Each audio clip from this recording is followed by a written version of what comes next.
is going to be a very profitable time for you. And if you are not familiar with Edison's Walk or Andy Giessman, I'm really glad that you're here. We do have people that are observing online tonight as well. I am sure that one of those that is observing right now is not Jeremy and Dawn Peasley. I believe they've got other things on the agenda for tonight, and I heard that they were there at the hospital and anticipating the arrival of a baby here. And but we do have others that had indicated that some are going to try to participate, even though they couldn't physically be here tonight. My connection with Andy Giessman goes back a number of years, actually, when he was a student and when I lived in Clark Summit. And I know that he's not completely foreign to any of most of our church family, because he's been at Camp Fairwood and he's spoken here at church before too. The reason why we have this opportunity, as I said on Sunday, was he was already conducting a series of opportunities in Wausau at Emmanuel Baptist. And when we had him this close, and I said, you know what, I have no idea what a Thursday night event will be like. We do anticipate a break and some refreshments a little bit later here. If you did not pick up a note sheet, as soon as I hand off the microphone or get Andy up here, then I will go back and grab some, and you can wave, and I'll bring one to you that way. You know, I read something this week that talked about sometimes we tend to view prayer as a zipper event. You open meetings with them and you close meetings with them, and it becomes almost one of those expected things. But if I could just say, you know, why do we do that?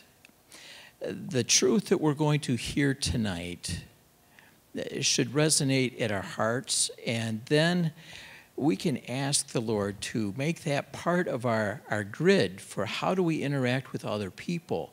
So this isn't just a perfunctory event where we open in prayer. We're going to be looking at the Word of God, the very message that God wants for us too. And that is also a very special event. So if you would, let's look to the Lord in prayer. Lord, I am thankful, so very thankful, that you have given us your word that directs us. It gives us a foundation for life. And I am very grateful for how you have used Andy Giessman, his wife, Becky, and their family to make an impact. And I know that even the church family there in Wausau at Emmanuel Baptist have benefited from the teaching in their family Bible week that they've had there. We are privileged for this time here tonight, but you've already been listening as we've spoken. Nothing escapes you.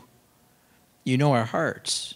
We are in need and would count it a privilege, a blessing, if you would help our minds and our hearts not only absorb what we're going to hear, but then also be able to share some of these things, start us on our own journey, so that when we have conversations with people about the reason for the hope that lies within us, that we'd be better equipped that way. Lord, I know Becky, the family are back there in northeast Pennsylvania, and I'd ask that you would bless them for sharing husband and dad with us tonight too. In Jesus' name we pray. Amen. Andy, would you come, please? All right, good evening, everybody. It is good to be back in Wisconsin Rapids. I'm so thrilled to be able to be here and share with you. I'm going to ask you to turn with me in your Bibles to Daniel chapter 1.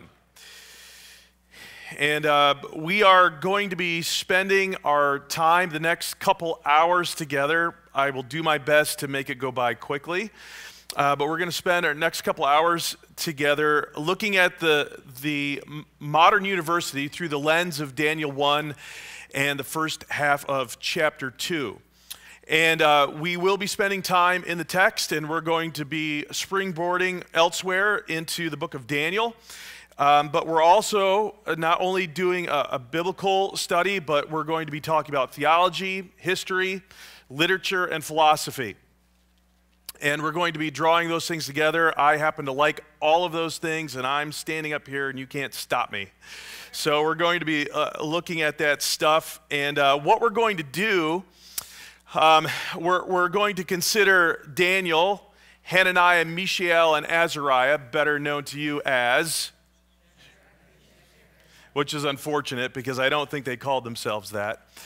And we're going to look at how they were forced to enroll in the University of Babylon, King's College. Ashpenaz is the dean of students. They had a meal plan, ID cards. I believe that they were religion majors. And this isn't just a treatise on the contemporary university and what that means, because you might think, well, so what? Here we are in Wisconsin Rapids. We're not exactly a college town. And so does that mean anything to us? Yes, it does, because the four questions that these boys had to deal with, we have to answer as well. And you also, I would imagine, still have children who are growing up in this church who are going off to college, and it does not matter if they go to the most conservative, strict Bible college or the most liberal university on the planet. They're going to be forced to answer these questions, and you as a church family, you as parents and aunts and uncles and grandparents have to be willing to train your children, to teach them not just what to think, but teach them how to think. So we're going to be exploring that tonight. I'm going to be moving quickly through this presentation. You may have it, so if you're worried, oh man, I didn't get all that, if you ask the church office, it's fine. They can email this to you, or just ask me. I'll gladly send it to you myself, all right? So I'd like to begin with a very recent archaeological discovery. I was talking with Pastor Austin earlier this afternoon, and because I have a raging case of adult ADD, while I was talking to him, I was also looking at the things he has on his desk. And one thing that caught my eyes, he has an archaeology study Bible. I like that.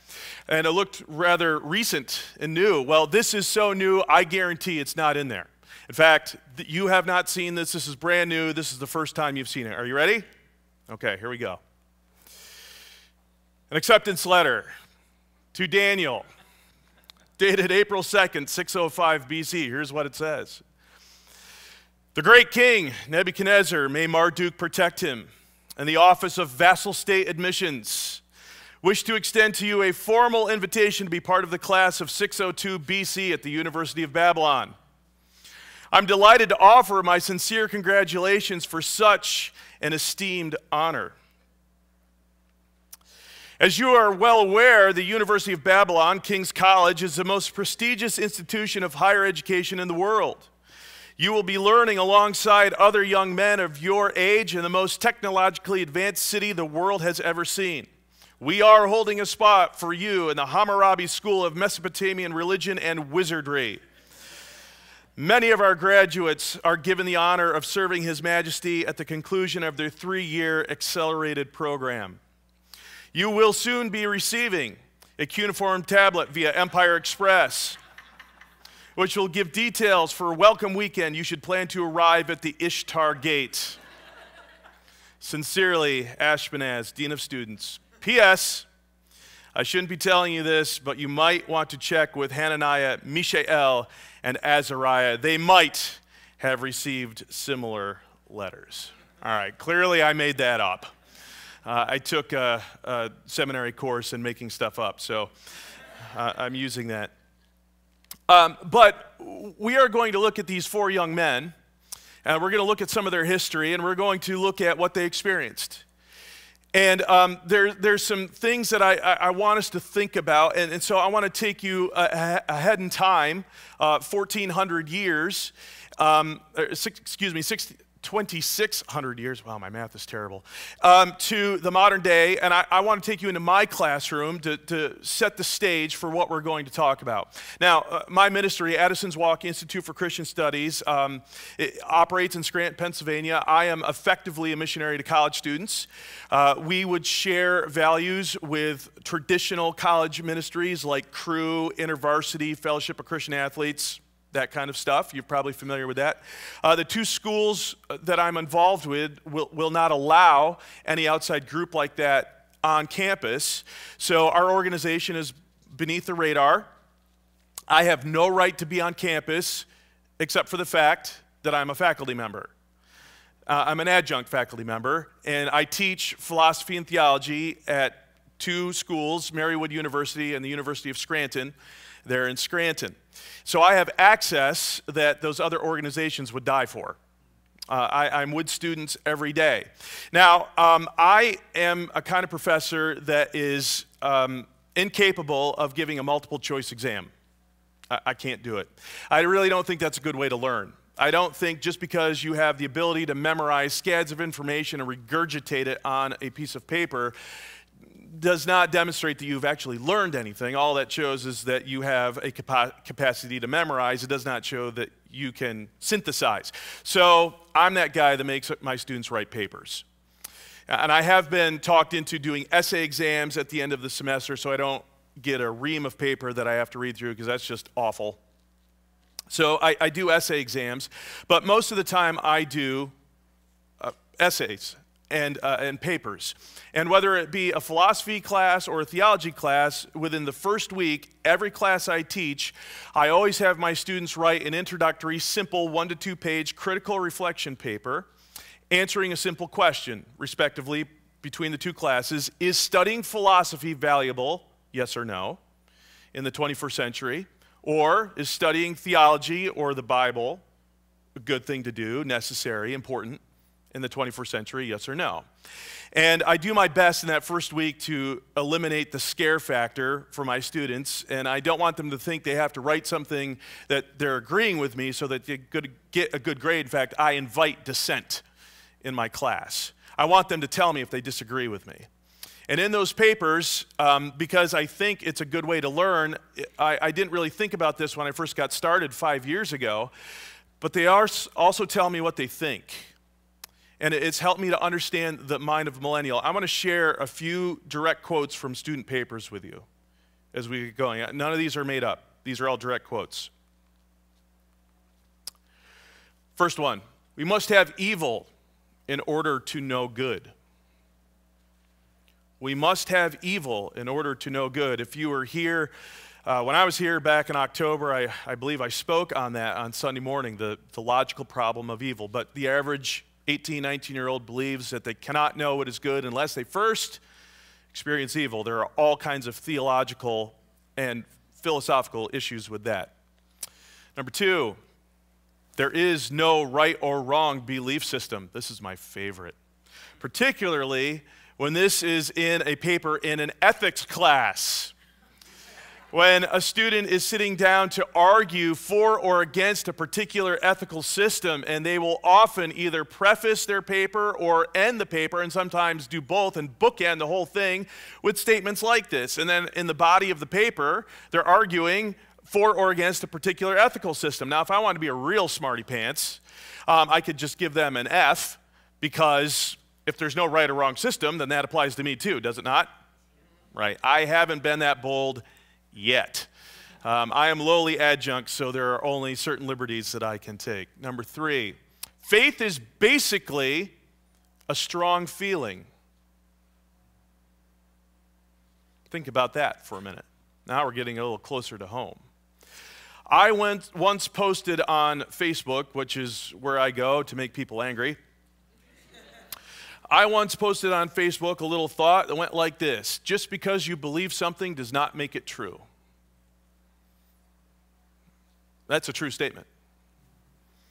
And I see nods, so that's good. I do not smell the heated tar nor hear the plucked chickens yet, so we're off to a good start. But I got blasted on Facebook, and not from a community of people who do not know Jesus. I got blasted by Christians. How dare you? How dare you question what I believe? Yes, I'm going to question what you believe. How do you know you believe true things? Just because you believe something does not make it true. I can believe in the Easter Bunny all I want. Does not make it true. And lastly, and we're going to spend a little time on this, if science cannot answer the question is not worth asking. If science cannot answer the question is not worth asking. Now, the two schools where I teach are liberal arts colleges, so everybody has to take philosophy, they have to take literature and history and all that kind of stuff. They have to do all that, but they do lean very strongly toward the sciences, and this is the world in which our students are emerging out of high school and going to college, and they are conditioned to think this way. If science cannot answer the question is not worth asking. And there are very important questions that they have to answer. And they're going to put those questions through a grid, particularly when there's some kind of crisis event. Now, this particular question came from a young lady in a theology class. So answering the question, is theology worth studying today, yes or no? Her answer was no, very simply, because science can answer all the questions. And she was very nice. She was not antagonistic. In fact, I've had very, very few angry, antagonistic students in my classroom, that I know of at least. I've had very, very few. And she sat in the front, and she didn't really say much in class, and she just kind of sat there and looked at her split ends, twirled them in her fingers, looked at her hair, did her work, and was doing okay. And then a couple days before the students were to go home for Thanksgiving break, she came to me, and she would say hi and greet me, but that was about it. We'd never really had a conversation. And she said, Andy, I have to ask you something. Would it be okay if I'm planning on leaving early for Thanksgiving break? I'm going to miss some classes. My mom has been sick, and all of my siblings were all planning to be home to spend some extra time with Mom. Now, she could have been lying to me. It wouldn't be the first time something like that's happened. It doesn't happen often, but it could be. And I had no reason to think that. And so I said, we'll call her name Rachel. I said, well, Rachel, is this serious? Well, no, she's been sick for a while, and she has cancer. And there are ups and downs, and it just happens to be a valley, we would say, a down. And so we're just going home. I said, but it's not serious. No, it's not serious. Sure. Please, with my blessing. You don't need my permission to not come to class, but you have my blessing. The Monday after Thanksgiving break, so the following Monday, I got an email from the dean's office telling me that Rachel's mom had passed away. So I don't know if she didn't know how serious it was. I suspect she did, and she was both trying to protect herself and me at the same time. And so I sent her an email as quickly as I could telling her, I'm praying for you. Tell me what I can do. Please take your time. Do not worry about upcoming assignments. I will work with you. Just take care of your family. And you let me know when you come back. And she came back to school very quickly. I was a little surprised. And I got an opportunity to talk to her. And I didn't beat her over the head with her paper, which I did not forget. But I sat down and we had a conversation. And I eventually got to this issue. And using all the skills that I learned as a youth pastor and as a senior pastor and the years that I've spent as an itinerant youth speaker working for Clark Summit University, I did my best to ask her as gently as possible to try to open the door to have a conversation. And I'm here to tell you that that story doesn't end well. She said, yeah, I still believe it. Now, hopefully that saddens you. That puts an ache in your heart, as it should. But you need to know that that is common. That's not a one-off. That is common in our universities. To try to answer a question, any question of significance, usually comes down to science. In the the seminar that I gave up at Emmanuel on Sunday night, I read a lengthy passage. I'm not going to do so for time. I'll just sum it up from a book called Faith versus Reason by a guy named Jerry Coyne, C-O-Y-N-E, Jerry Coyne. If you want to get angry, I suggest you read that book. It's what I call a throw book, because you'll read about 3 paragraphs and you'll chuck it across the room. And after you do so, you go pick it up and you keep reading. And you mark it up, you note it, you annotate it. And in that book, he says that he is going to set out to convince his reader that faith is merely superstition. It is nothing more than a strong feeling. It has no power, is what he wants to say. So, just to set the stage for us as we start here, we're eventually going to get to Daniel, I promise. But there's a couple other things that we need to do. First, we got to rethink how we approach passages that are very familiar to us. As many of you are aware, those of you like my new friend Pam, who told me she's a lifer, right? You would know that there are good vacation Bible school materials in Daniel, right? Ooh, Daniel in the lion's den. Let's build a big sandbox and put kittens in it. We'll set our kids in there. Yeah, it's great.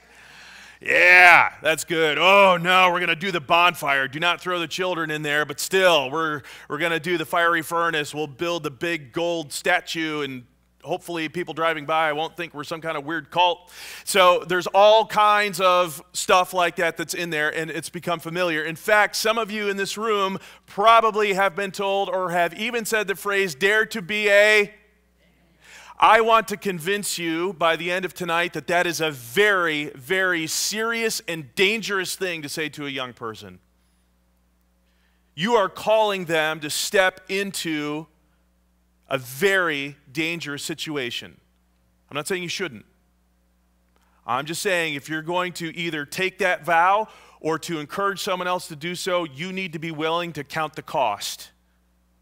And we're going to show you how these boys did that. So in doing that, we got to rethink a little bit just so that we can come at this scripture with some fresh eyes. So the first thing that we do is we generally sanitize biblical stories.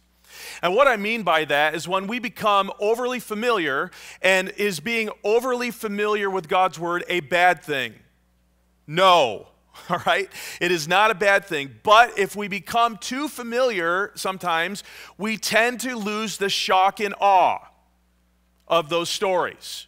We tend to lose the shock and awe of those stories. I was teaching in my introduction to Bible class at the University of Scranton. I think it was last fall or last spring, I don't remember.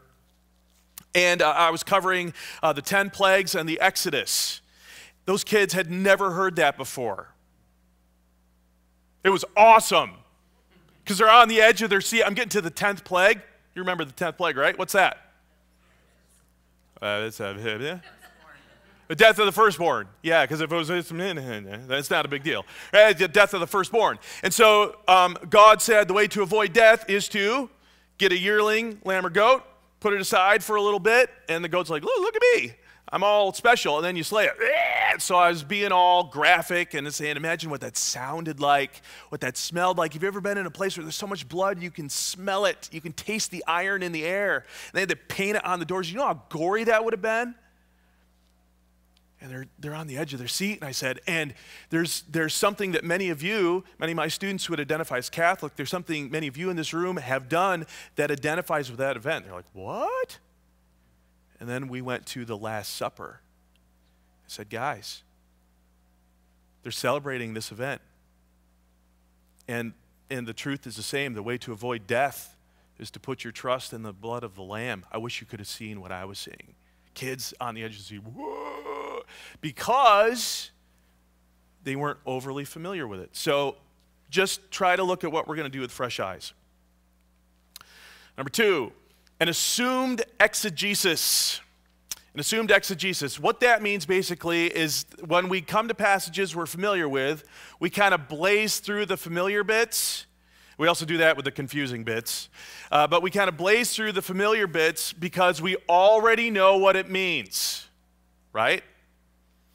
Well, that's good. We should know what it means, but we need to just slow down. Now, I never thought I did that. And I would assume there are probably some of you thinking, I don't do that. I would never assume I know what God's word says because his mercies are new every morning. Yes, I understand that.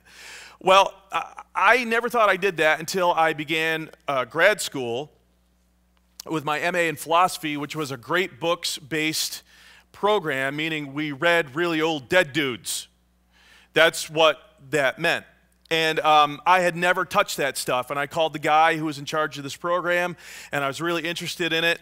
And I said, hey, I really want to do this stuff, but I've never read anything like this before. And his response was, good, then you do not have to unlearn any bad habits. And the first book I had to read was Homer's Iliad. And I had barely any idea what that was about. And I said, well, is there a commentary? Can I read the Cliff's Notes, the Spark Notes? Should I read the translator's preface introduction? He said, no, just begin with the first line. I said, why would I do that? And he said, because it's going to force you to ask some questions. And when you read other really old literature, some of it composed at the same time as some of our books in the Old Testament, like Iliad, you will find out that you're bringing meaning to the text. You want to take a test? See if you do that? Here's the opening few lines from Homer's Iliad. Rage, goddess, sing the rage of Peleus' son Achilles, murderous, doomed, that cost the Achaeans countless losses, hurling down to the house of death so many sturdy souls, great fighter souls, but made their bodies carry on, feasts for the dogs and birds, and the will of Zeus was moving towards its end. Begin, muse. When the two first broke and clashed, Agamemnon, lord of men, and brilliant Achilles. What? What does that mean? You'd have some questions, wouldn't you? Who's Agamemnon? What's a muse? Who's Achilles? Why is he so cheesed off? Why are they fighting? Why can't they get along? What kind of fight was he in? Who is he fighting? Those are all questions of exegesis. So to exegete means to dig out, think excavate, right? To dig out as opposed to eisegete, which means to place in. So my professor was right, and I learned that. And fear not, we're coming back to Iliad later on this evening. Another thing we do is we tend to mythologize, that's hard to say, mythologize characters in space-time. So if we lose the shock and awe, along with that, we also tend to forget that these people lived in space and time. These are not myths. This is actual history. And it is a very real blessing that this actual history we're talking about is very well documented outside of the Bible. It's great. Now, do we need that to trust the Bible? Well, no. But is it really great and helpful? Yes. So we need to remember that all these characters are talking about are real flesh and blood and spirit people just like you and I. Lastly, we need to understand that the Bible is not just history. It is theological history. It is not just history, it is theological history. Well, what in the world's the difference? History, accurate history, tells us what happened. So, any history buffs in the room besides me? All right, thank you. I see that hand. There's one. What's wrong with these people? They don't like history. All right, well, I like history. And I learned a long time ago that the best way to study history is to read primary sources, not secondary sources. Secondary sources are commentaries on eyewitness events. So, Matthew, Mark, Luke, John, primary source of what they saw and heard. And so an accurate, best we can get to accurate, eyewitness event of history tells us what happened. Theological history does not merely tell us what happened, it tells us why. Theological history does not just tell us what happened, it tells us why. And that's going to be very clear here in a second for Daniel. Now, let's go back to the idea of a university experience for just a few minutes. I have spent my entire adult life working with either high school or college students. Even when I was a lead pastor. I was still very much involved with the youth ministry, never stopped doing some of the speaking circuit, and I began teaching as adjunct at the local university even when I was a lead pastor. So my entire adult life, I've been involved with that ministry. And I grew up in a church that owned a Christian school in upstate New York, and everybody in my youth group went to my school. There's nobody from outside of the school that was in my youth group, so I saw the same stinking kids 6 days a week, 7 if we had a soccer game, right? Never any outside influence, and all those years I was in grade school, middle school, high school, we were told the same thing over and over again. Good kids go to Bible college. Wild kids go to Cedarville. Sorry, Jenks children. Or Liberty, pick one, right? The liberal arts Christian college, whatever it is. I went to one too in California, so I too am wild. And kids that don't care at all about God go off to state school, University of Wisconsin-Madison, or a private university of higher learning. But no matter what it was, and I heard it when I was in high school, and I hear it to this day, parents, grandparents, those who care about children going off to school say, I just want my kid when they go to college, I just want them to maintain their faith in God. Sound familiar? Now, is that a bad thing? This is not a trick question. So you're like, I don't know how he wants me to. Not a bad thing, right? But I want to give a key thought here before we get into the text. Daniel and his friends maintaining a private belief in God is not that big of a deal. You can maintain belief or faith, if we want to use those two words for the time being interchangeably. You can maintain belief or faith in anything as long as you keep your mouth shut. Belief is a basic human freedom that cannot be taken from you. As rational human beings, you and I have the right to believe whatever we want.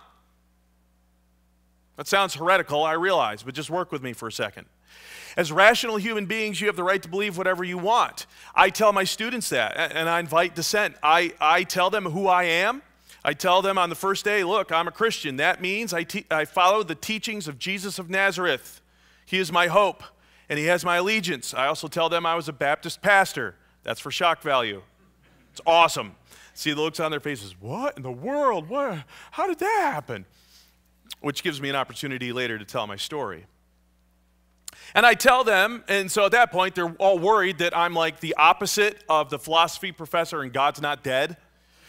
So they're like, oh no, he's going to make us believe in God to pass his class. No, I'm not. Because, for one, that's inappropriate for a university setting. And number two, that's not fair. So I tell them, no, as rational human beings, I am not going to make you believe in something that your conscience won't allow you to. In fact, you have the right to believe whatever you want. And they're like, yeah. Every Disney movie I've ever seen is now being affirmed. I do have the right to believe whatever I want. And then they're singing the lyrics to their favorite song. If I just believe, it's going to come true. I said, whoa, hold on. That's not the end. Because if I believe about something and you believe the opposite, like let's say I believe that God exists, and as a student you would say to me, no, he does not, we both cannot be right. It's called the law of non-contradiction. Laws of logic are beautiful things. We both can't be right. And furthermore, beliefs have consequences. As rational human beings, each person in this room, me included, we have the right to believe whatever we want. You do not have the right to choose the outcomes of your belief. So is it conceivable that someone could say, yes, as a rational human being, the law of gravity no longer applies to me? It doesn't seem all that rational, but could somebody make that decision? Sure they could. Well, if they decide to walk off a 30-foot balcony, can they change the outcome of their belief? That's why it's really a big deal. So anyway, it's not a big deal. And if that's all that they wanted to do. They just had to keep their mouths shut. The big deal is this. The amazing thing about Daniel and his friends is that they maintained a high-profile public witness for God in a hostile environment. High-profile public witness for God in a hostile environment. All three, multiple times. The amazing thing is that they maintained a high-profile public witness for God in a hostile environment, a phrase we're going to come back to over and over and over again in our time together. So what you need to know is this: protest in the name of God will be to your physical and intellectual disadvantage. If we want to say to young people, I'm now just a little south of 50, so I'm getting there, so I'm allowed to say that now. I'm old enough to be the dad of most of my students. Young people, I feel so old. But if we want to say to young people, dare to be a Daniel, you are asking them to step into a very dangerous zone. Protest in the name of God will be to your physical and intellectual disadvantage. It is one thing for us to be in the safety of this room, to declare together what we believe and we hold to be sacred and true. It's a much different thing to go out and to place those ideas in the marketplace of ideas and have that same conversation.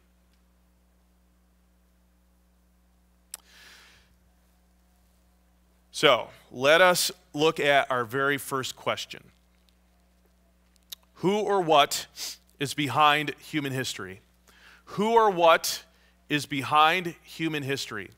And is there any purpose? So let me give you up front, I always kind of like it when I know where we're going when someone's speaking. So let me give you the bird's eye view of the 4 questions that we're going to ask. I'm going to say a few words about worldview, fundamental questions, so we're on the same page conceptually, and then we'll get into the text. So the first question is this: who or what is behind human history? The second question is, what is absolute, or what is really real? Question number 2, what is absolute, or what is really real? Number 3, what is my identity, or what is my true name? What is my identity, or what is my true name? And number 4, do I have access to the supernatural? Do I have access to the supernatural? So again, who or what is behind human history? What is my purpose? What is absolute, or what is really real? Number 2. Number 3, what is my true name, or what is my identity? And number 4, do I have access with the supernatural? So we're going to be looking at all 4 of those within the context of Daniel. So these questions would be part of a slightly larger body of questions that are called fundamental or elemental. They cannot get any more basic. A worldview question is fundamental or elemental. Some of the others would be things like, how do I know the difference between right and wrong? How do I know anything at all? What is a good life? What happens at death? These are all part of those questions. As I look at them, I have 9 fundamental worldview questions. And by fundamental or elemental for you sciencey people, that means that they can't be broken down any further than that. Does that make sense? They're as basic as you can get. You can't nuance them. Now, they are not siloed. Any farmers in the room?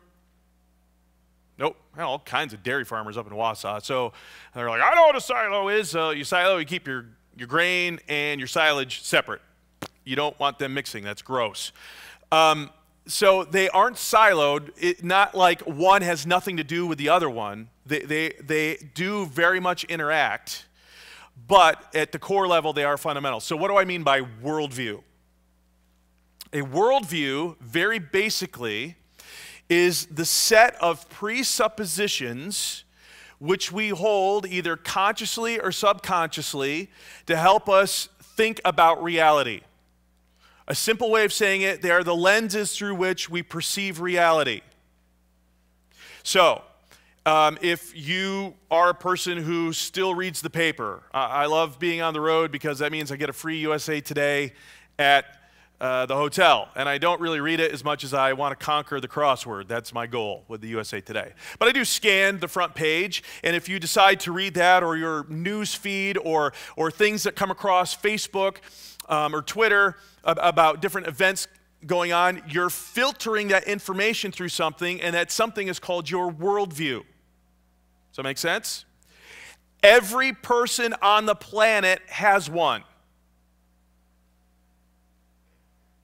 Every person on the planet has a belief system through which they process reality. Every person. Now, my glasses are necessary. Taking them off, if I didn't know I was at Calvary Baptist Church in Wisconsin Rapids, I wouldn't know where I am. And by the way, you're all far more better looking at this moment. My optometrist tells me that my lenses correct my vision. A worldview does not necessarily give you a correct view of reality. It gives you a view of reality, and we're going to be looking at competing lenses tonight. So these questions are answered through the grid of someone's view of reality. Does that make sense? All right, so I'll make an assumption. I reserve the right to be wrong, but I'll make an assumption. My assumption is because you gave up a Thursday evening on a lovely June night to come listen to a nerd drone on for 3 hours, my guess is that everybody in this room probably has quite a bit of similarity in the tint of their lenses. You following that simile there? Metaphor, whatever it is. Sorry, English people. So you're following that? All right. So it makes sense to me that happens. So the questions that we're asking probably already, even in that first question, you probably said, well, God is behind human history. Well, good. I'm glad you answered it. But why do you answer it that way? All right? Do you see? Okay, so let's get into the text, and we'll look at this first question together. In the 3rd year of the reign of Jehoiakim, king of Judah, Nebuchadnezzar, king of Babylon, came to Jerusalem and besieged it. The year is 605 BC. The year is 605 BC, 2,600 years ago. Again, do not lose the shock and awe of these events happening in space-time. In the 3rd year of the reign of Jehoiakim, king of Judah, Nebuchadnezzar, king of Babylon, came to Jerusalem and besieged it. Question for you. Is verse number 1 history or theological history? History. Yep, it is history. Daniel's simply telling us what happened. Does that make sense? Okay, so he says this guy Jehoiakim has been on the throne for 3 years. Nebuchadnezzar comes by, lays siege to the city. We're going to talk about that, and that's that. Verse number 2, and the Lord delivered Jehoiakim, king of Judah, into his hand, along with some of the articles from the temple of God. These he carried off to the temple of his God in Babylonia and put in the treasure house of his God. History or theological history? Pastor Austin says theological history. How many of you want to agree with him? I'm getting like some of this. I'm getting no confidence at all. How many of you agree with him? You're right. Why? The Lord gave, right? So right here at the outset, Daniel is telling us his worldview position. Who or what is behind human history? Well, it's not a what. In fact, let's talk about that for a second. If we wanted to say, well, I don't think there is a God behind human history, I think there's a what behind human history, you got some splaining to do. Because a what cannot cause anything. I just got through teaching this past semester an existentialism class. It was a blast. I didn't really think I was going to like it all that much because I thought, that just sounds like a bunch of angry Germans. And it was. And I'm German and I get angry, so why not, right? So we started getting into the class, and without giving you a whole boring lecture on that, one of the things that we talked about is the issue of free will, which is very important to existentialism. And so if you're going to have a discussion of free will, you have to also have a discussion of determinism, okay? So basically free will says I can do what I want, It's very core. Determinism says that my life is planned out for me. And existentialism is asking the question, can we get above and outside of our circumstances? Or they very philosophically say, can we transcend them? Ooh. So we talked about that a lot in class. And we dealt with determinism, and I wrote it on the board, and I said, well, how do we answer that question? And a lot of my students said, well, the universe determines the way things are. And I said, okay, so determinism, if we're going to talk about that, is a question of the branch of philosophy called ontology. Ontology asks who or what. So if you're asking about my identity, that is an ontological question. Make sense? Not that hard. So it's a question of who or what. So let's deal with the what. How can a what determine anything? A what has no mind, will, or emotion. It's not a person. So it's got to be a who. Oh. Right? So Daniel is answering the question immediately, and he's saying, it's not what, it's a who. He'll say, and the universe, the planets were in alignment, and everything was happening, so of course that Babylon came in, sacked Jerusalem, and we fell. And the whole city is going to be destroyed about 20 years later. Not too long after this. But Daniel is telling us who or what is behind human history. Now think about what that means setting up the entire book. This guy, Daniel, Hananiah, Mishael, and Azariah have been taken from their homes at about 15 years of age, transported 1,000 miles from modern-day Israel to modern-day Iraq. No parents, nobody watching over them, no Bible study small group that they can go to where they're going to be held accountable. And at the very outset of the book, Daniel could have said, my life fell apart. Yahweh abandoned us. Or he didn't have to include it at all. In fact, a simple reading of history would tell us, well, yeah, that's no big deal. Of course Jerusalem fell to Babylon. That would be like Milwaukee getting it in their heads, hey, let's go lay siege to Wisconsin Rapids. I'm sorry, but you're not going to last. Right? If this was a walled city and they said, well, you can give up now or you can try to wait it out. Oh, we're going to wait it out. Okay. I got news for you. They got more resources than you. Sorry. You can only live on, cheese curds and Culvers so long. Do you even have a Culver's here in town? Oh, good. All right. Excellent. Right? So he could have just said, well, the bigger nation came and beat us down. So what? No, he's telling us, and God gave Jehoiakim into the hand of Nebuchadnezzar. Now, I want to walk through a history of Babylon. And I'm going to do this quickly. We're not going to belabor this, but you need, again, to see that this event does not just erupt in a vacuum. Oh, one day, here's a story, Jerusalem and Babylon, they're not getting along, and captives go off to Babylon. No, I want to give you a history, and I want to show you the weight behind those few words, and the Lord delivered Jehoiakim into his hand. Right? So let's take a field trip. Hammurabi, who ruled from 1792 to 1750 BC. That, friends, is a very long time ago, right? And look at that beard. That beard goals, hashtag beard goals right there, right? Babylon comes from the Akkadian, which means gates of the gods. So right at the outset, this is a religious city. You're going to need to hold on to that for later. This is not a city full of atheists who do not believe in the supernatural. They very much believe in the supernatural. At the outset, Babylon, gates of the gods. Hammurabi built the city walls and the temples. He instituted several political initiatives. Probably some of you in this room who have survived a Western civilization class have had to read parts of the Code of Hammurabi. I did when I was at what was formerly known as Baptist Bible College. I had an old professor, Dr. Carter, who made me read it and tested me on it, and I am a survivor. So these things that he wrote, these laws that are still studied today, because the Code of Hammurabi has survived, allowed him to consolidate power in 1755 BC, 5 years before his reign ended. 1755, because as you know, BC counts down towards 0.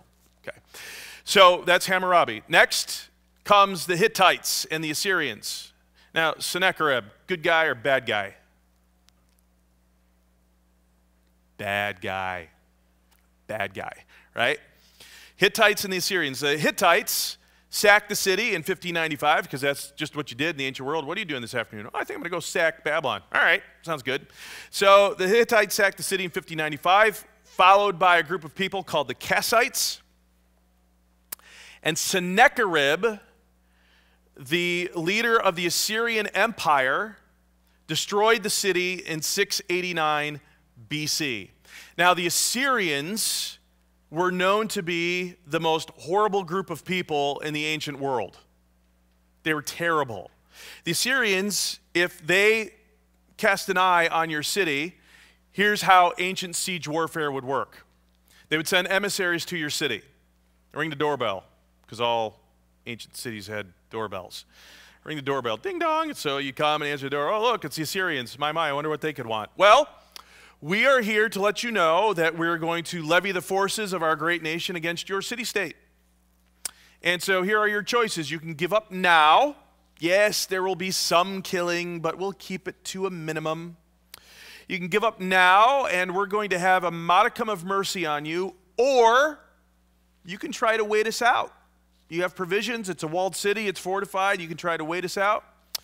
But when we get in, and we will, you will experience suffering like you have never seen before.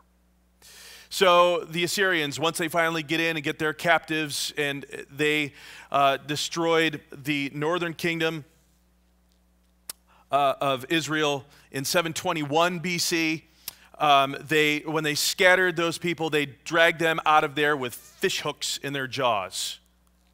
Babylonians did that later on too. You can read about that in Habakkuk chapter 1. They would also do things like flay people alive. They would hang people by the wrist and skin them alive. These are also the people that invented the form of execution later to be known as crucifixion, although it began by impaling, and I'm not going to explain what that is. It's gross. Or they would bore holes in the city wall, and they would drag captives through to skin them alive that way. Horrible people.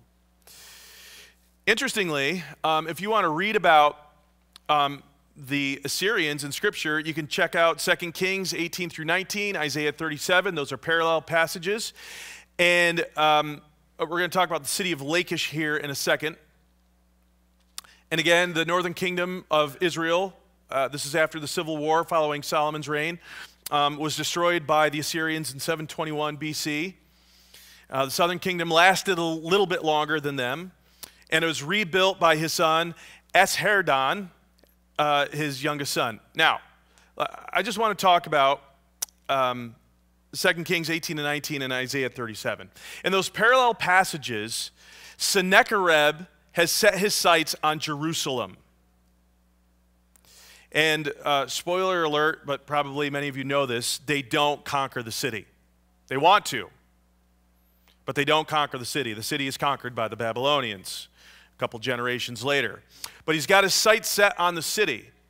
And in both 2 Kings and in Isaiah, it tells us that the Assyrians had defeated all the other fortified cities in the southern kingdom.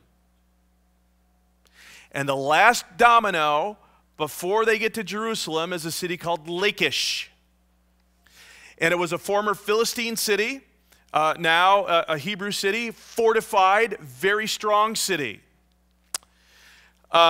This is an actual archaeological find. I am not making this up, right? I will tell you from now on the difference.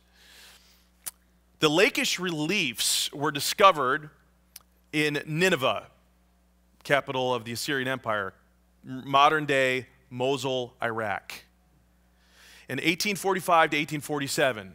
So there's an archaeological dig going on there. They found Sennacherib's palace. And in a room that they marked number 26, archaeologists figured out that this was the waiting area, the waiting room to go in to see Sennacherib in his throne room. On the walls of room number 26 are these giant 30-foot reliefs of the siege of Lachish. Because Sennacherib was pretty proud of himself. He's like, look what we did, and this is what we will do to you. So have a seat and enjoy the view while you wait to see me. Isn't that awesome? Backs up what we have. All right, back to Daniel. Well, back to the history. Nabopolassar, also known as Nebuchadnezzar I, who likes going to Culver's, he sacked Nineveh in 612. This is prophesied by Nahum and Zephaniah. And Assyria was weakened but made an alliance with Egypt. All right, so he sacked the capital city of Nineveh, didn't wipe them out.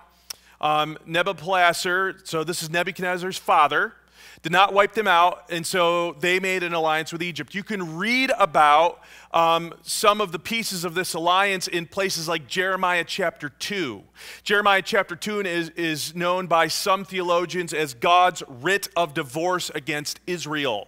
Through the prophet Jeremiah, he's telling them, hey, the Babylonians are coming, and this is why. No more chances. I'm going to list out all the ways that you have failed me over the centuries. No more chances. It's over. Well, for 70 years at least. All right? And so through the prophet Jeremiah, God says, you have tried to make alliances with Egypt yourselves, and they're just going to crush your head, and it's not going to save you. All right, so we're getting up to our time in Daniel. So let's talk about Kings Josiah and Jehoiakim. Josiah attempted to break up the Egyptian-Assyrian alliance, and he was fatally wounded at the Battle of Megiddo. Is that place going to play any prominence in the future? Many battles have been fought there. The ground has been drenched with blood before, and it will be again. So Josiah, who was trying to do a good thing, was fatally wounded, and the Pharaoh, whose name is Necho, who invented Necco wafers, dad joke, sorry, installed Jehoiakim on the throne in Jerusalem, and you can read about that in 2 Chronicles 36.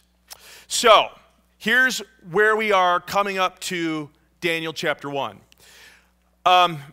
In just a few years before 605, Nebuchadnezzar soundly defeats what is left of the Assyrian Empire, and they're gone at the place called the Battle of Carchemish. After that battle, he hears that his father is dead.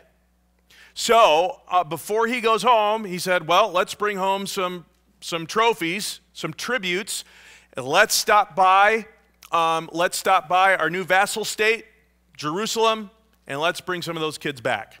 So that's where we are. So it's amazing that in just a few words, and the Lord delivered Jehoiakim, 5 words. If Daniel didn't include that, if we just read raw history, we would say, well, of course. Everybody's been fighting over this territory for centuries, and it's always the stronger overpowering the weaker. But Daniel says, no. There's a purpose behind it all, and because I know who is behind human history, and I know that there is a meta-narrative, I know that there's a dramatic story arc that is going someplace, my story means something. Who or what is my purpose? I can tell you beyond a shadow of a doubt that in the papers that I've read, and I've graded over 4,000 papers, I've graded a lot of papers in the past 5 years. 3 questions that my students want answered over and over again. Where did I come from? Origin. 3rd question at the other end, where am I going? Destiny. And right in the middle, what is my purpose?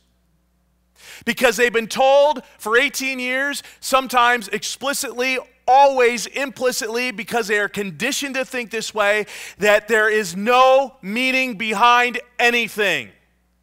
Nothing. That there is no great story. And then they get to college, and they're suddenly told, oh, now, find your purpose. And the kid that has 2 brain cells to rub together stops and thinks, wait a minute. Wait. if there's no meaning, if there's no story, if there's no drama that's going to end in the great climax of history, if there is nothing, if there's no meta-narrative, how in the world does my life mean anything? And you know what? They're right.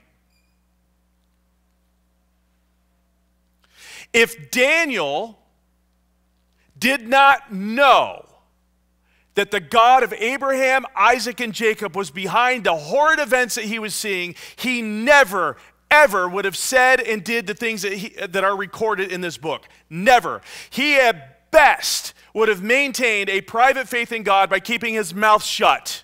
I just need to hold on tenaciously to what I believe, but because he knew, he was able to have a high-profile public witness for God in a hostile environment.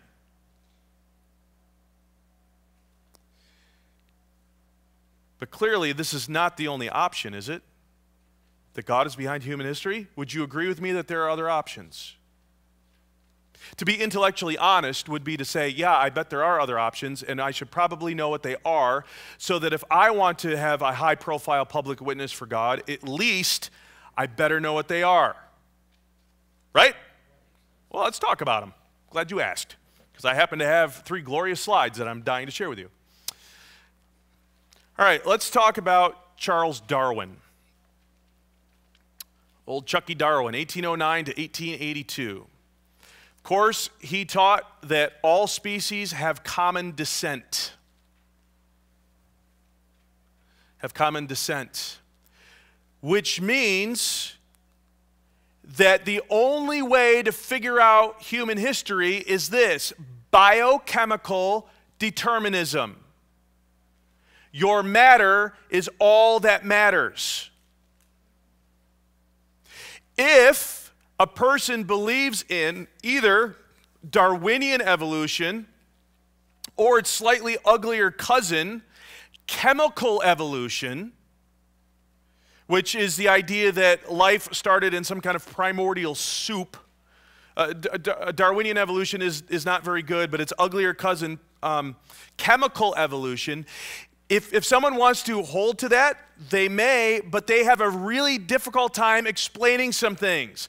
Like why or how could any one human being ever be morally responsible to anyone else, let alone God? Where does consciousness come from? An evolutionary process? I don't think so. I don't think anybody's ever found a consciousness fossil, because it's immaterial. Does that make sense to you? Or furthermore, why they would say anything exists like mercy, justice, love, forgiveness. Those are not part of a biomechanical universe. They're not necessarily part of a biomechanical universe. They don't have to exist. Why do they? Because you will find many people who might hold to the teachings of Charles Darwin, and they are attempting to be very good people. Well, great. Why?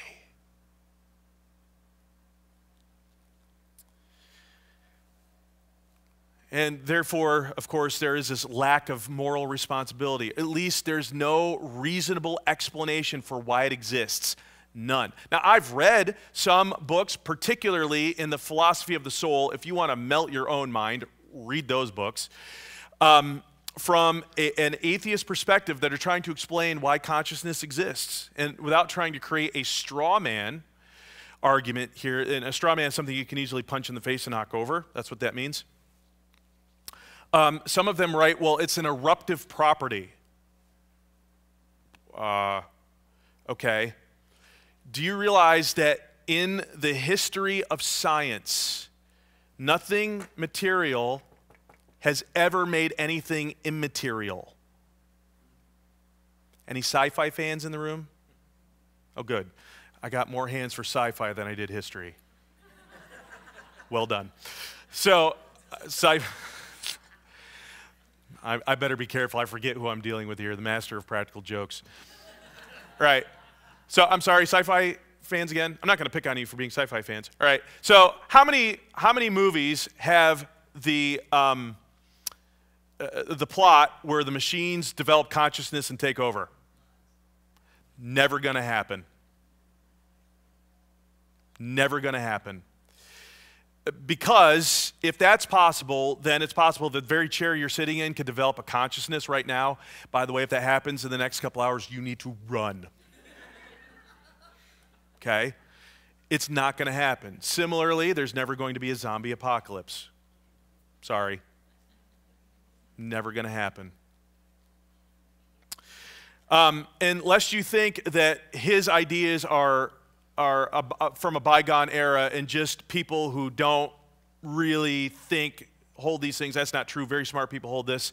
There's all kinds of popular media out there that is Darwinian in its nature. So some recent movies, the remake of Jungle Book, which was really good. In particular, you know, when the big ape sings, "I want to be like you," what's his name? What's the big ape's name? No. King Louie, thank you, King Louie. Yeah, that scene alone and his conversation with the boy, and my memory is failing me at this moment. His conversation with the boy, particularly in this updated 2016 version of it, I dare you, in the name of Jesus, go rent it, pay $3 to watch it on Amazon, and just watch that scene. It is Darwinian to its core. Or Kong Skull Island, terrible movie. Or more recently, and I just watched this a couple weeks ago, War for the Planet of the Apes. It was actually really interesting. Did y'all see that, sci-fi people? I liked it. It was interesting. Complete Darwinism.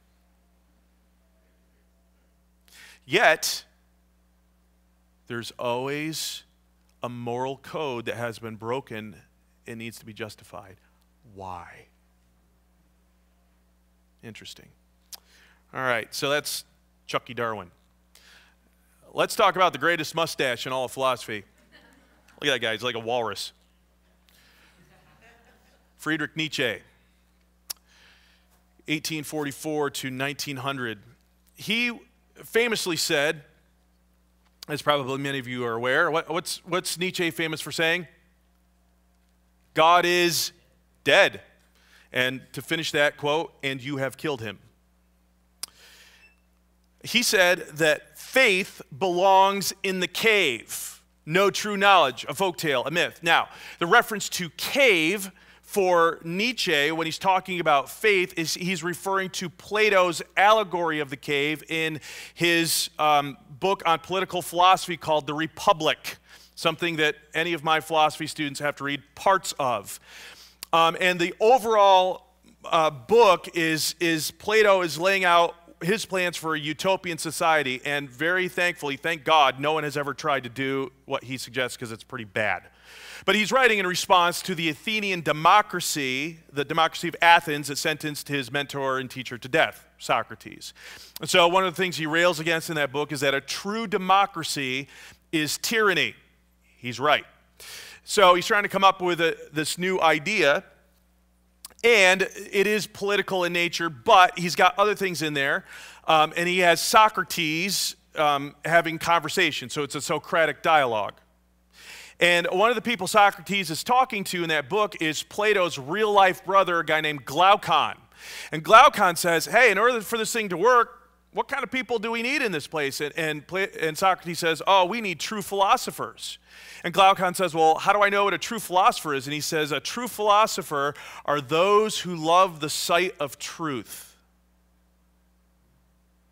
Would you agree with that? You should. Which begs the question, and we're not going to answer it. I'm just going to throw it out there and let it hang. What does truth look like? How do you know it when you see it? And so he's got this allegory of this cave about these guys who are chained up in a cave, and they're there since birth, and all they can see is the back wall of the cave, and all they can see are shadows on the wall and hear echoes bouncing off the wall.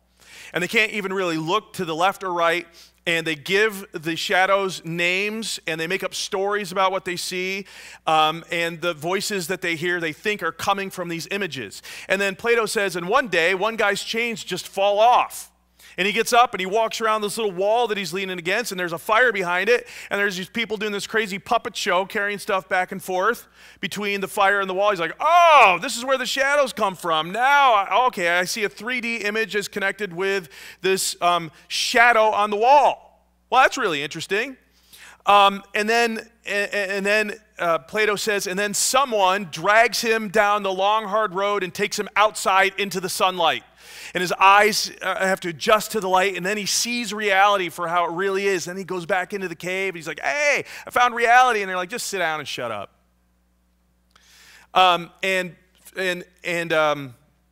Nietzsche hated Plato because he said he systematized everything, and he didn't want a world of systems. And he said, so anybody who's a person of faith, you're in the cave. You're looking at shadows. It means nothing. Nietzsche said history is an eternal recurrence. Eternal recurrence. What goes around comes around. I'm going to come back to that in a second. So let me talk about that here in a minute. And then he also describes the reality of human nature or human history as wolves and sheep. Everybody in this room, according to Nietzsche, you're a sheep. Okay. That's what Jesus said, so I'm okay with that. But he does not pity you. He does not feel sorry for you. He's not going to give you a chance. In fact, he will do whatever is necessary to see that the sheep are kept in their place and wiped out when they need to be.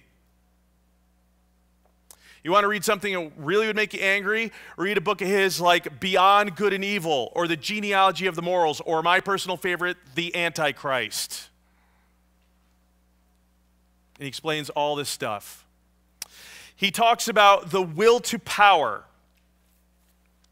which means that if there is no God behind human history, then what drives everything? For Chucky Darwin, it's biochemical determinism. For Nietzsche, it is nothing but raw power.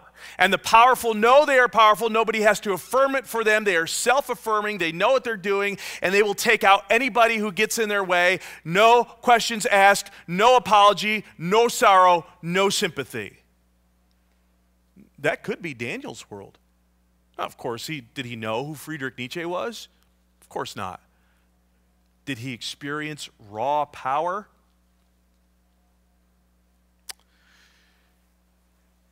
And most recently, you can get a full dose of Nietzsche in the movie Arrival from 2017, or the classic Bill Murray Groundhog Day, which takes me back to eternal recurrence. What does that mean? Now, did you see, when we were going through that exceedingly boring list of the Babylonian history, did you see any kind of cycle there? Anybody see a cycle?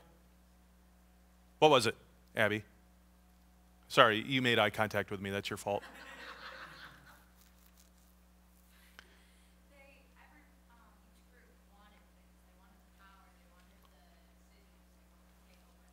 Yeah, so there's a building up, a siege, a conquer, a rebuilding, a siege, a conquer, a rebuilding, over and over and over again. And it doesn't seem to end. And is that still happening today? Okay. Right? So it's cyclical. And this fits right into what Nietzsche would say. And he would say all of history just goes around and around and around and around. Nietzsche believed that time was infinite. But particles, that includes us, are not. And so we'd go around and around in this infinite loop. And so eventually the particles are just going to come back together in the same way that they were maybe eons ago. But there's no escape. Did anybody see the movie Arrival? Okay, again, more hands in history. Yeah, this movie Arrival, it is a thinking person sci-fi movie. At my church, we did a faith and film night, and we watched it and talked about it, and I actually watched it with my existentialism class and had a discussion with them as well. It is a sci-fi movie about these kind of almond-shaped, really weird alien ships that show up in random places across the globe. 12 of them, 12 stones. Just saying. Those of you who know some Old Testament history will see some significance there. 12 stones. And they're random. And so the world's going, wow, that's weird. We got to find out what they want because it's kind of scary. So these two characters, a woman who is a linguist and a man who is a physicist, are working together to try to communicate with this alien life about what it is they want. And I'm not going to ruin the plot for you too much because I have a tendency to do that, so I'm going to work hard not to do that right now. But there is a scene in the beginning where the woman, somebody remind me of the character's name? Dr. Lady. Amy Adams plays her.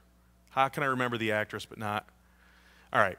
Well, you see her and you can tell she's in a hospital. And she's walking down the hall of a hospital, and she's walking. What shape is that hall? Do you remember?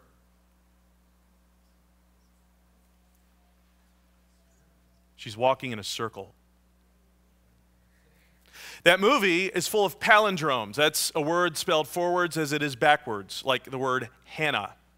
The movie opened on November 11th, 11/11. That wasn't an accident. And so Nietzsche would say the person who's going to just kind of survive is going to accept the fact that they cannot escape their fate.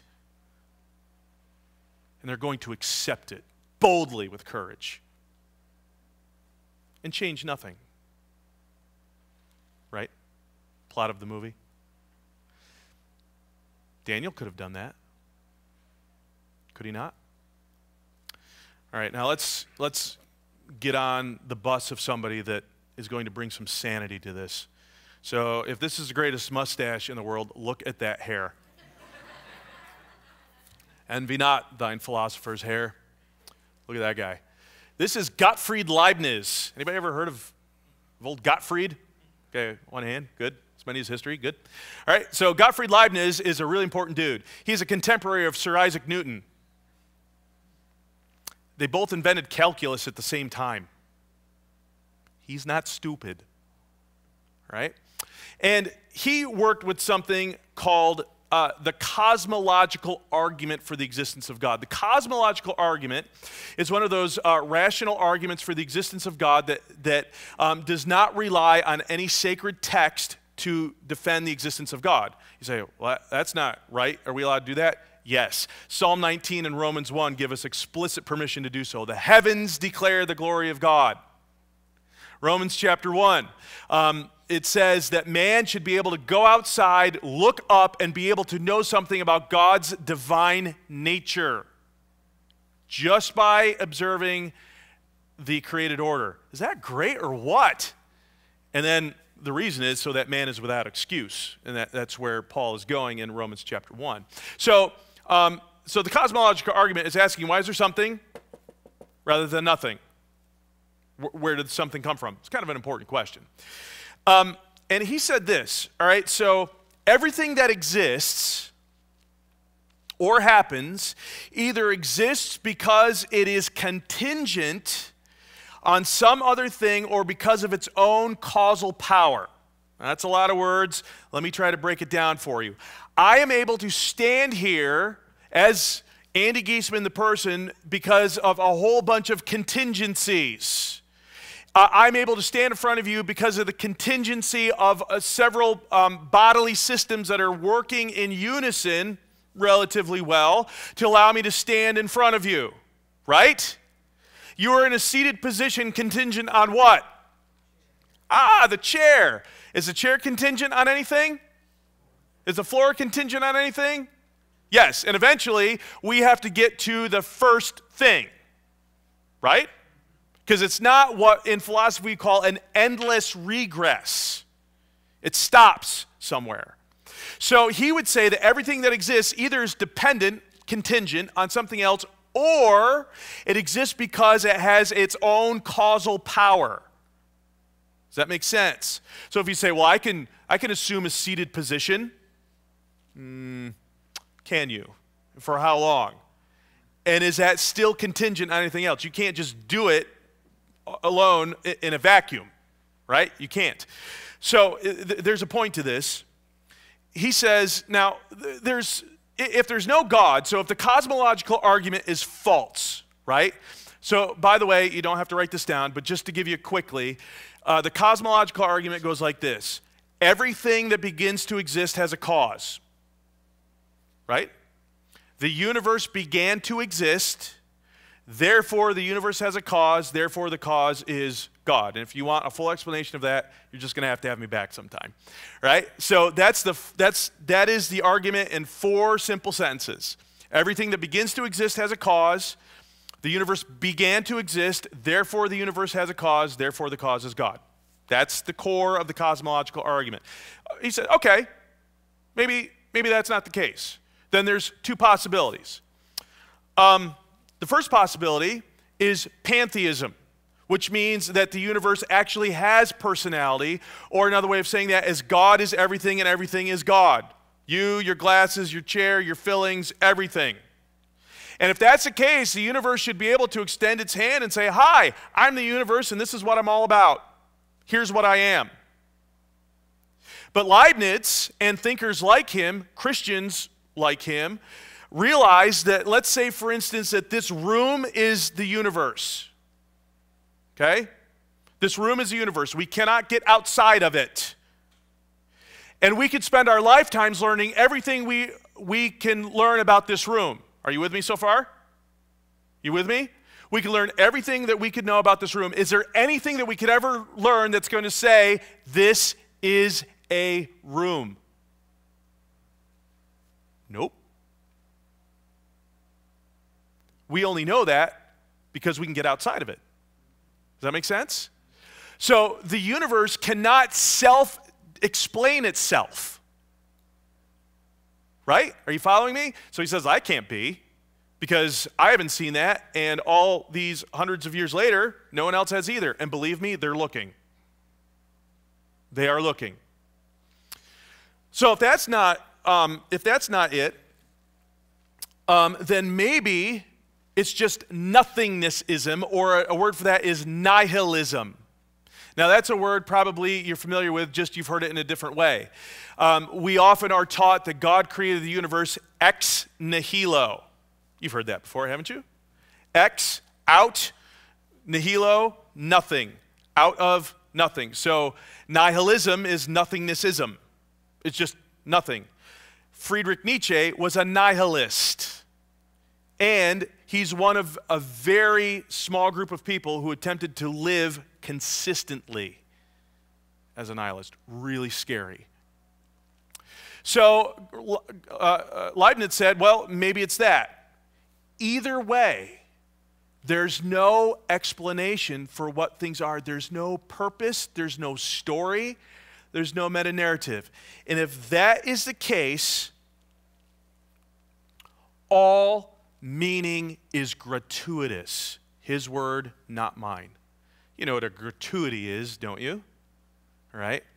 So a gratuity, if you go out to eat someplace other than Culver's, where you're expected to leave a tip, someplace really nice like Pizza Hut, and you're expected to leave a tip, technically speaking, the gratuity is up to you. You assign value, unless, of course, you have a party of 8 or more, then suddenly it becomes very scientific what the gratuity is, right? And then you don't realize it, and you end up leaving a tip anyway. You're like, oh, I'm bankrupt, Pizza Hut. All right? So something that is gratuitous is merely assigned value. Now, for a person who is far from God, that sounds like a good deal. I don't need God to establish my value. But the question is, what or where is a standard of what is valuable? Can you see how Daniel's life would have fallen apart in the first couple weeks at the University of Babylon if he didn't understand his intrinsic value as being part of God's purpose, because God is in control of human history? It's not just a series of biochemical determination that's already been predetermined, nor is it merely the cycle of going around and around and around and around. There is a beginning and there is an end.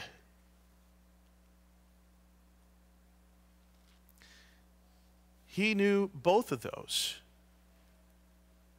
So again, I ask you the question, is it important to understand who or what is behind human history? Absolutely.